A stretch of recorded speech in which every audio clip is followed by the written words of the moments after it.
Leave her alone. Let her keep this for the day of my burial. You always have the poor with you, but you do not always have me. These were the words of Jesus in the gospel, which, in other words, he was saying, huwag niyong panghinayangan ang ibinibigay ninyo sa Diyos. Huwag niyong panghinayangan ang ibinibigay ninyo sa Diyos. The Lord was not telling us today not to help the poor, but the Lord is reminding us, before the poor, God must be first. Una ang Diyos sa lahat. Unahin natin ang Diyos sa lahat ng bagay. Kapag ako'y nagkakasal kahit dito sa katedral, sometimes I remind the wedding couple, alam nyo, hindi itong lalaking sa katabi mo ang dapat mong unang mahalin, kundi ang Diyos. At ikaw, hindi itong misis mo ang dapat na maging number 1 sa buhay mo, kundi ang Diyos. Yan ang kuminsan ay nakakalimutan natin. And today, we are being reminded, Jesus, the Lord, God, should always be our top priority.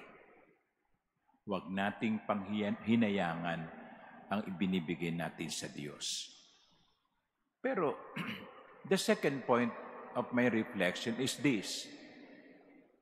Ang anumang ginagawa natin sa mga mahirap, dapat din namang nag-uugat sa pagmamahal natin sa Diyos.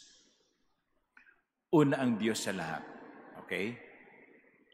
Pero dahil nga una ang Diyos sa lahat, yung ginagawa natin sa mga mahihirap ay dapat na nag-uugat sa Diyos.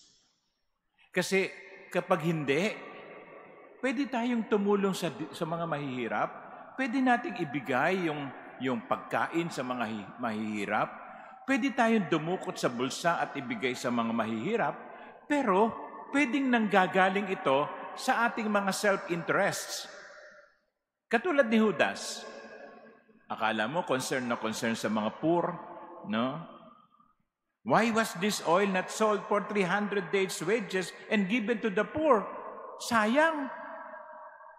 Pero sabi ng Ebanghelyo, he said this not because he cared for the poor, but because he was a thief. May makukupit na naman siya. May makukupit. Kaya pwede natin gawin ang mga bagay sa mga mahihirap, pero ang intensyon natin ay mali. Kaya may ibang mga tao, no, pinanatiling mahihirap ang mga mahihirap sapagkat meron silang makukuha dito. Hindi naman lahat, no? Pero sa oras ng halalan, mahal ng mga politiko ang mga mahihirap. Bakit? Boto yan eh. Kaya hindi maubos-ubos ang mahihirap sapagkat pinanggagalingan ito ng boto. So, pwede natin gamitin ang mga mahihirap para sa ating sarili. At yun ang mali. Sapagkat ang pagtulong natin ay hindi nag-uugat o nanggagaling sa Diyos. If we have motivation other than what the Lord wants, we can do many things, many good things, but they are not for the persons receiving our goodness, but for ourselves. And so, my dear brothers and sisters, as we have entered into this Holy Week, this holy season, the holiest of the weeks of the year, let us examine ourselves.